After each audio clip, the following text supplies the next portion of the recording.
Hi, this is Sarit Switzer, and welcome to the It Is Taught podcast, a podcast devoted to the teachings of Rabbi Shneur Zalman of Liadi as recorded in his most famous work, the Tanya. My hope for this show is to make these teachings accessible and relatable to the average person, regardless of prior Jewish education or affiliation. The episodes follow the prescribed daily study portions and are meant to serve as practical lessons in how to live your life as your true self and develop an authentic and powerful relationship with your Creator. I have personally experienced the effects the study of this work has had on me, and I'm excited to share what I can of this knowledge with you. So please join me on this journey of learning, self-growth, and connection with your source.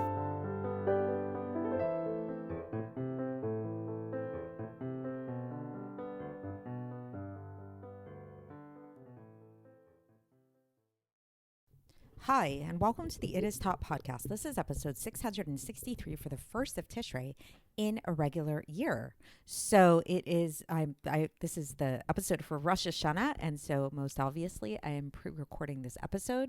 So I want to wish you guys all in advance a happy and sweet new year, a k'tiva v'chatima tova. May this Rosh Hashanah bring you an overflow of revealed blessings in every single aspect of your life. And may it be a really meaningful Rosh Hashanah for you all. Really, I've been working on davening these days, on prayer. And Rosh Hashanah is really all about prayer, all about really connecting to God through prayer, coordinating God as our King. So I hope you guys all got a chance to tap into that a little bit. And so with that being said, let's begin today's episode.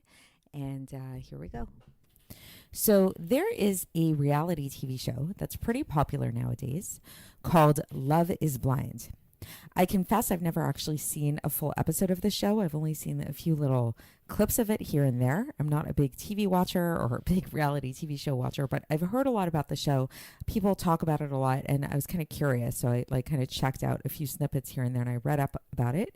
And I found the premise to be really interesting and at first glance kind of off-putting to me, honestly, but also intriguing in terms of why is this show so popular? Like, what is going on here? And to just give a little bit of a background on the show, to the best of my ability. Again, I haven't even seen a full episode, so if any of the listeners who has or who watch the show want to correct me on any of this, I'm more than open to that. But my understanding is that the show is based around this premise that there are these people, and like most people in the world, are looking to find love, and the premise of the show is that you have. It's a dating show, but unlike a regular dating show where the two people going out see each other, in this case, the contestants actually don't see each other. They're separated by a big wall, and they communicate just through their voice, and they get to know one another purely based on audio communication, ask questions about themselves. They might even say, what do you look like, or whatever. I believe that's allowed, but they don't actually see pictures of each other. They don't actually see what the other one looks like. And based on that, the idea is that the premise, the theory is that these people could actually fall in love without actually looking at one another. And I think what happens is they actually get to the point where many of these couples actually propose to one another, and only then after proposing do they meet each other face to face and see one another's face. So it's pretty crazy. When I first heard about this, I was like, this is whacked. This is nuts. I would never do anything like this. And it actually, just to be clear, goes against Jewish law.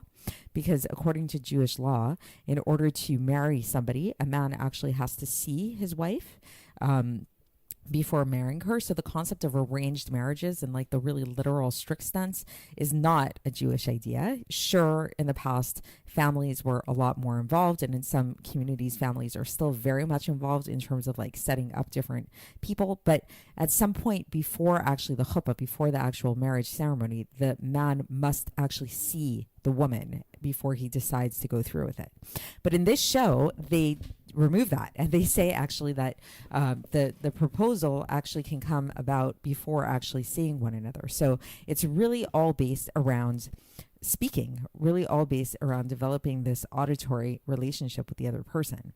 So what's this about? Why is this? And why am I bringing this up in the context of the Tanya today, of today's episode? So something that we're going to be discussing today is the difference of getting to know somebody, whether it's a person or whether it is God, who is our ultimate relationship as a partner, as we've spoken about before, and knowing them in a way that is visual, where you see them, and knowing them in a way that is more auditory, hearing them, listening to them, talking to them, that kind of thing. And we know that in Kabbalah, in Hasidus, these two senses of seeing and hearing are actually associated with two different spheres, two different spiritual attributes, and two different specifically intellectual attributes. These are the attributes of Chokhmah and Bina. So Chokhmah, if you've been following along, is that attribute of intuition, of insight, kind of like that initial spark of knowledge, and that is associated with seeing. This is like when you see something, it's like you just see it. You don't necessarily understand what you're seeing. It's just something that you see with your eyes. You're kind of taking in everything all at once, and maybe you can go home and analyze it afterwards. Let's say you see this like really magnificent animal or ocean or something like that, or building that's really intricate, or a piece of art, and it's like you just look at it and you're like wowed by what you see, and you're taking it all in, and you don't necessarily understand what you're seeing, but you kind of get this like deep sense of what you're seeing at the same time. Versus hearing is associated with the attribute of Bina. Bina, again, is commonly translated as understanding. It's analysis, comprehension, really mulling over an idea and thinking it over, meditating on it in all of its parts, that kind of thing. So why is it associated with hearing? Because hearing, unlike seeing is where you take in the full picture, you're taking in all the details, and then later you break it down into its parts. With hearing, it's the opposite. Hearing, when you hear a voice, when you hear music, when you hear sounds, a conversation, you're actually taking in one detail at a time. If you think about it, you're taking in one note, one sentence, one word, whatever it is, and then you're making that into something whole. So it's much more detail oriented to begin with, and then you make it into this more holistic picture. Versus seeing, you have the holistic picture and then you break it down into its details. So each one of these senses has an advantage to it, right? As well as a disadvantage. So the advantage to seeing is that you really see it. Seeing is believing, they say, right? So it's like somebody could talk about Israel from today to tomorrow. Let's say it's like they just came back from a trip to Israel, and they're talking about the Wailing Wall, and they're talking about the Shuk Ben Yehuda, and all kinds of different things that they saw, the Negev, all that stuff. If they're saying it to somebody who's never been to Israel before, who's never experienced Israel, it's like they might appreciate that the other person had this amazing experience, and they might be able to like really be intrigued and want to learn more, but they're not going to really get that same sense of Israel as the person who actually saw Israel, right? Or again, you describe a person, you tell them what they look like, how tall they are, whatever. It's like if you just show them a picture of the person, they're going to get a lot more of like, this is the person, this is who they are. We can even, not even just like on a purely superficial level, sometimes you look at a person and you can get a sense of them. Is this somebody who has kind eyes? Is this somebody who looks more severe? That kind of stuff. There are a lot of things, a lot of visual cues that we pick up with our eyes, right? Like intuition is not some magical thing. It's actually like we're collecting, Malcolm Gladwell talks about this in his book Blink, that intuition is sort of like this, like where our brain is working very quickly and taking in all the stimuli all at once on a settled level, and we're making sense of it. And this translates into like just an overall sense that we get about a person or an event or a thing or whatever it is. So that's the advantage of seeing. Seeing is this ability to take in everything at once, to really experience something, to really know something in a way that hearing just won't give you. On the other hand, hearing has an advantage that seeing does not have. What's the advantage of hearing? Hearing is that you can get a lot deeper. If you go on a date with somebody and you spend the entire date, like what's better? There's like the Love is Blind show where it's like you don't see the person and you just like, you're talking to them as if you're talking on the phone. Like there's this like wall between the two of you. So it's like, okay, that seems a little bit like, I mean, at least in my mind, that seems a little strange and a little bit like not incomplete. But what's the alternative? Would the alternative be you go on a date with somebody and you spend the entire time just looking at one another and not talking? Like, what would that be, right? Let's say you go on a date with somebody, you just sit across from each other and you stare at each other. You stare not only into each other's eyes, but you look at their face, at their body, everything like that. That's the whole date. I mean, how productive is that going to be? Let's say you go on a date like that, you spend an hour looking at the other person, you come home and people ask you, how was the date? Like, what are you going to say? You know literally nothing about this person, right? Versus on the show Love is Blind, I think that the appeal of the show is that when you take away that visual stimuli, then these people actually get to know one another in a really, really, really deep way. I've had this experience myself several times with like kind of, I guess you can call them like pen pals kind of. So like two people come to mind for me in my personal experience. There was one woman that I was very close with. She passed away several years ago, but she was somebody that I actually never met. She was a Bas Noach. She was a Noahide woman, a non-Jewish woman who kept the 7 laws of Noah. Her name was Carlotta. And I actually never met her in person. I was introduced to her on the phone through friends. And we developed a very deep phone relationship that was very deep, very intense. And I knew a lot about her, a lot of intimate details about her. She knew a lot about me, but I actually never even saw her face until, I mean, later on, I think we became friends on Facebook. So I sort of saw some pictures of her, but I never met her in person. But yet I felt she very close to her. She was very dear to me. And when I found out that she passed away, I was extremely saddened by this. I have another friend who I have met in person, but most of our relationship is virtual in terms of texting and voice notes and things like that. She's my accountability buddy in Israel. Her name is Chai, and she's also somebody who we developed a very close relationship with. I developed a very close relationship with her over the years. And while, yes, I have met her in person, most of our relationship is really more virtual. And we've actually spoken about this, how it's like, I remember the first time I went to visit her for Shabbos once, I went to her home. It was kind of strange and awkward because it was like we were seeing each other face to face and we weren't used to that. It was like most of our relationship has been just like talking over WhatsApp, voice notes, things like that. And so now to like see the person, it's like you get this whole, and there were things about her that even though we've actually shared really deep things about ourselves that maybe we don't share with even some of our closest friends in the rest of our lives, seeing her face to face, it was like it added this whole new context to her. And it actually, in like 2 seconds, I kind of was picking up all these things that I kind of didn't get from our whole relationship over the phone and over WhatsApp. So why am I bringing this up, and what are we talking about today and bringing it to the Tanya? So if you recall yesterday we left with a cliffhanger. We were talking about Moses. We were talking about Moshe Rabbeinu, the famous Moses from the Bible. And we were talking about the fact that he is known to be the greatest prophet that ever lived.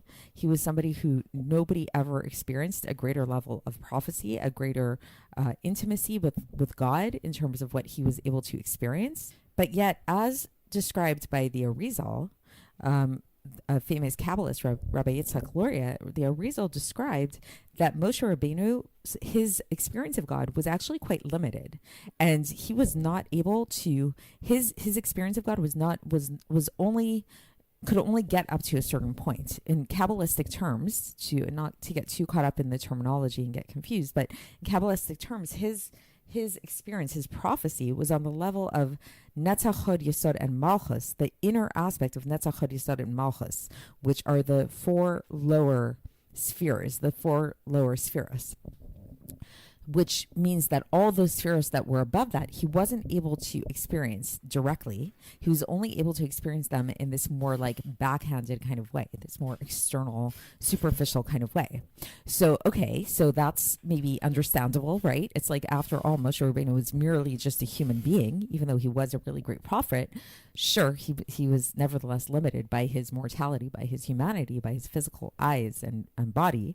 But then we brought up a question where we said, this Arizal, who was describing Moshe Rabbeinu, he not only described Moshe Rabbeinu, but he actually has like countless writings where he describes in great detail the inner aspects of these levels that we just said Moshe Rabbeinu was unable to experience. The inner aspects of these higher spheros, the spheros that are way above Netzach Hod Yesod and Malchus, whether we're talking about Chochmah or even Keter or worlds of Atzilus or the worlds that are way above that. So we asked the obvious question. We said that how is this possible? How is it that the Arizal was able to detail and talk about all these worlds in such a deep way if we just said right before that Moshe Rabbeinu, the highest prophet in the world, was limited to a much lower level than that in terms of his experience? So today we're going to answer that question, and we're going to see how the answer to that question lies in this very distinction between seeing and hearing. So what the basic idea is that when we talk about prophecy, when we talk about Moshe Rabbeinu's experience, prophets see. They're called visionaries.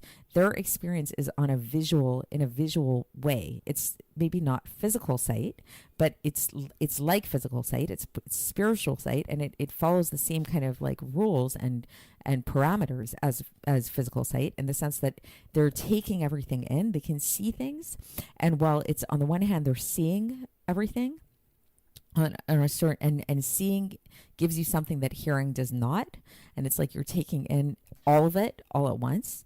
Nevertheless, the seeing is limited to a certain extent, right? Because it's like, again, if you just sat on a date with somebody and you just looked at them the whole time, yes, you're getting a full picture of them on a certain level, but on the other hand, there's a lot of details that you're not getting, right?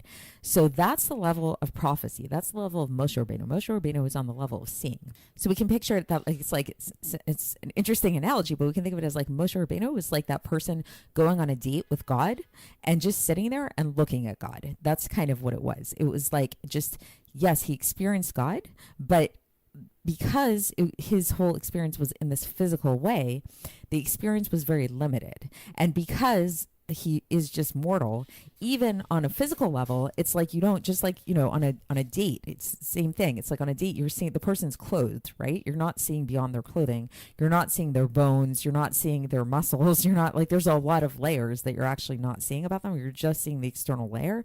So too with Moshe Rabbeinu. Moshe Rabbeinu saw God on a certain level, but only the lower levels of God was he able to actually see, which these lower levels, sure, they contain God. They contain the essence of God within him, but Moshe Rabbeinu wasn't able to see them directly, these inner layers. Just like if a person goes on a date, it's like you see the person, but you see, and sure, the person's there, their skin's there, their bones are there, their muscles are there, all that stuff that you don't see, it's all there, manifest, but what you actually see and experience is the person, is the clothing, right? So that was Moshe Rabbeinu's experience. That's the experience of prophecy. Versus now when we come to the Arizal, when we come to the Kabbalists, they are associated with hearing. Why are they associated with hearing?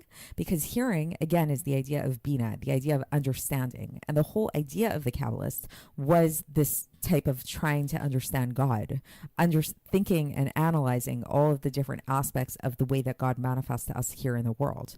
So this is why they were able to expound and talk about and discuss all of these really deeper dimensions,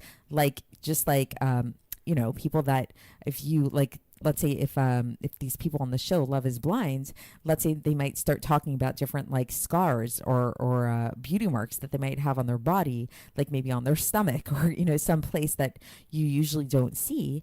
And then this person might know, oh my gosh, this person has a beauty mark right next to their belly button. And then it's like, then let's say when they see each other face to face, they don't actually see that beauty mark so basically, through the process of hearing, of talking, of understanding, there's a lot more that can be conveyed that cannot be conveyed just through the visual sight alone, at least not on a superficial level in terms of just seeing a person superficially. So this is the basic idea, and this is the basic answer to our question as to how it is that the Arizal was able to expound upon all these higher levels that Moshe Rabbeinu didn't have access to, because he was expounding upon them on the level of hearing, on the level of understanding, as opposed to the level of seeing. So just like the people on the Love is Blind show could tell you probably a lot about the person, that like maybe things about the person that they're talking to that their closest friends and family didn't even know about them, like really deep things, intimate details about their life, about who they are. But Nevertheless, it's like there's still, if they've never actually seen the person, there's obviously like a very big piece missing. And even in the show Love is Blind, while they do the proposal, it sounds like before they actually see one another, there is this big reveal at the end where they actually do see each other. So they do acknowledge that sight is important and there is something missing without the sight. So anyway, so with all that being said, let's get into the text today and see how the Alter Rebbe explains all of this. And hopefully that introduction gave you a little bit of a jumpstart to be able to make sense of all of it, because it does get a little Kabbalistic, as a heads up, but I will try to walk you through all of it so it's not too overwhelming. So here we go. For context, we are in the middle of Iggeres HaKodesh, Epistle 19, which we started yesterday. And again, yesterday we ended off with that question of Moshe Rabbeinu. How is it that if Moshe Rabbeinu was the highest prophet in the world, but yet his vision was so limited to a certain level, how is the Arizal able to talk about these levels that were above what Moshe Rabbeinu was able to experience and see? So the Alter Rebbe begins today and he says, the idea is actually very simple to be able for everybody to understand, that there's a great difference between the understanding of the scholars of truth, meaning the Kabbalists, like the Rabbi Shimon Bar Yochai and the Arizal, which is an understanding of Chochmah and Das. Their understanding came about through the faculties of Chochmah and Das, which are intellectual faculties, and the understanding of Moshe Rabbeinu, of blessed memory, and all the other prophets in a way of prophecy, to which Scripture refers to actually as vision, as re'iyah in Hebrew. So basically, starting off here, the Alter Rebbe is telling us that there's a very big difference between the Kabbalists, who the way that they took in their experience of God, their relationship with God was in a way of intellectual comprehension, versus for the prophets, it was a way of visual. It was a visual kind of thing. And so we see examples. The Alter Rebbe brings some examples of how we see that prophecy is likened to vision from Scripture. The first one is from Shemot chapter 33, verse 23. V'ra'ita et achorai, which means Hashem is telling Moshe, you will see my back. And then another one from Yeshayahu chapter 6, verse 11, where it says, Ve'era'e el Hashem, and I saw God. And another one is from Bereshit chapter 18, verse 1, where it says, Vayera elav Hashem, the God appeared to him. So we see that often when prophecy is discussed in the Torah, it's described in a visual way, that they saw God, right? So there's this connection between prophecy and seeing. And so now the Alter Rebbe goes on and he says, even though this is just by way of analogy, when we say seeing, we don't actually mean seeing the way that we see things in a regular kind of way. But it's not like they saw God in this physical sense. It wasn't, we shouldn't think of it in that way. It wasn't like this really corporeal type of seeing. Nevertheless, even though we're using this word vision as a mashal, as a parable, there needs to be a relationship. When we take something as a parable, that which we're describing in this parable way needs to be connected in some way to the parable itself, right? Now, the Alter Rebbe brings another example of this seeing type of thing that's associated with this idea of like revelation, where the Targum translates the verse "Vayar elav Hashem" that we just mentioned before from Bereshit, where it says, "And God appeared to him." So the way that the Targum translates this is he says, and God became revealed to him. So there's something connected with seeing and revelation, meaning that which was concealed, meaning God who was concealed, became revealed to Avraham. So that's the idea of vision, and that's the idea of prophecy, which is not the case, says the Alter Rebbe, when we talk about the understanding of the Kabbalists, where God did not become revealed to them in a truly revealed way, but rather they just understood this level of Chachma, which was hidden and removed from them. So this is why it's the sages taught, and there's a teaching in the Gemara from Bava Basra, page 12a, Chacham adif min navi. It's better to be a Chacham than to be a Navi. So why is it better to be a Chacham than a Navi, a wise person than a prophet? Is because the wise person is able to understand all kinds of different things that are way higher than those things which were able to come down to the level of being able to be revealed to a prophet in their prophetic vision, right? So it's like when a prophet sees something, what they're seeing is only those things that have the capacity to come down to the level of revelation, versus a Kabbalist, a scholar, is somebody who, it's like they can understand things that don't have to come down to that low level. And the only thing that can come down to the level of being able to be experienced by a prophet are only the most lower levels, which are, Kabbalistically speaking, these levels of Netzach, Hod, Yesod, and Malchus, the 4 lower spheres.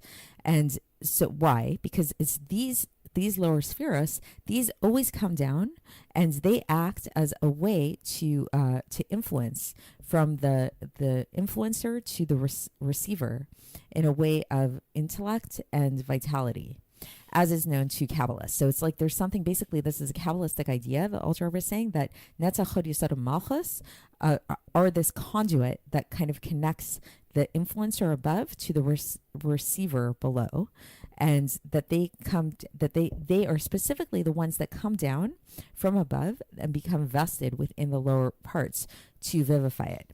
So this comes up a lot in Chassidus. If you've studied quite a bit of Chassidus, Netzach, Hod, Yesod, and Malchus, their role in that like map of the spheros is always to make things practical, to bring things down here into this world. So it's like if you have a project in mind that you want to do, or you want to, we spoke about this in the context of wanting to give charity to somebody else, and there's a whole process. Why do you want to give the charity? Are you going to really give the charity? How much are you going to give? All that stuff. Once you start becoming really practical about it, about like, this is how I'm going to go about giving the charity. I'm going to go to this place. I'm going to take out this money or whatever. Or again, when it comes to the project, so let's say you're working on some project. Once the project becomes actually practical, you start thinking in a very pragmatic way. That's where you're in the level of Netzach, Hod, Yesod, and Malchus. You've left the abstract level of the theory of the giving or the project, and you're in the level of actuality, of actual, like, making it real. And that's the level of Netzach, Hod, Yesod, and Malchus, which is why those levels are always associated with revelation and with coming down and being down here. And they are the vessels which bring down this vitality from the higher place to the lower place in all worlds. So this is something that these spheres, it's like, and this is where Kabbalah can get really confusing, or Chassidus can get really confusing, because this map of the spheres, it's like, it's all relative. So it's like in every world we have this map, and then in the lower world there's that map, the lower world there's that map. So each world below it, in every world we have this this paradigm of all the spheres, and in every world these 4 lower spheres are the spheres that manifest the higher levels of that world.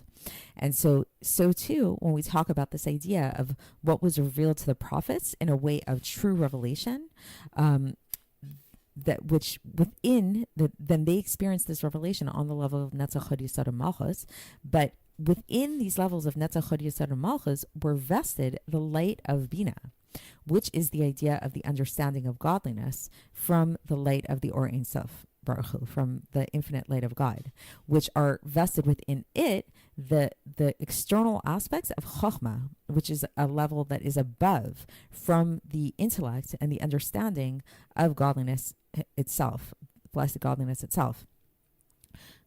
Because we know that the word Chokhmah shows, it connotes the idea of the origin of the mind and the intellect and the understanding. So basically, just to explain that a little bit. So basically, the idea is that the prophets are only seeing this Netzach, Hod, Yesod, and Malchus, and this Netzach, Hod, Yesod, and Malchus is the lower level, but we shouldn't think that the Netzach, Hod, Yesod, and Malchus is like removed and it's kind of like this separate thing from everything else. The Netzach, Hod, Yesod, and Malchus has vested within it all of the higher levels. It has the abstract, it has the theory all within it. It's just like this is the external manifestation of it all. Just like if you are working on some kind of project or something like that, then once the project actually you're working on having it come into fruition in a really practical way, those practical steps that you're doing, they still do contain within them all that brainstorming that you've done, all of those insights that you had previously. That part's just not revealed right now. It's like now you're talking about the actual step-by-step process of how to go about doing it, right? And so going back to the text, we got to the point where Chochmah is really this highest point, and from where everything else derives from.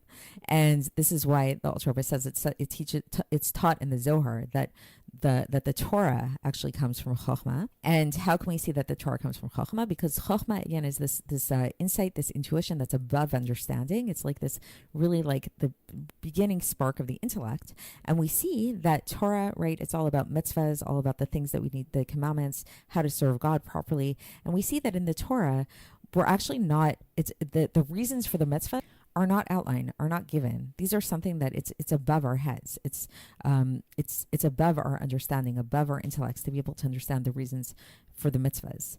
And even where here and there you could say like, wait a second, there are some times where we see that there are some explanations for some of the mitzvahs given.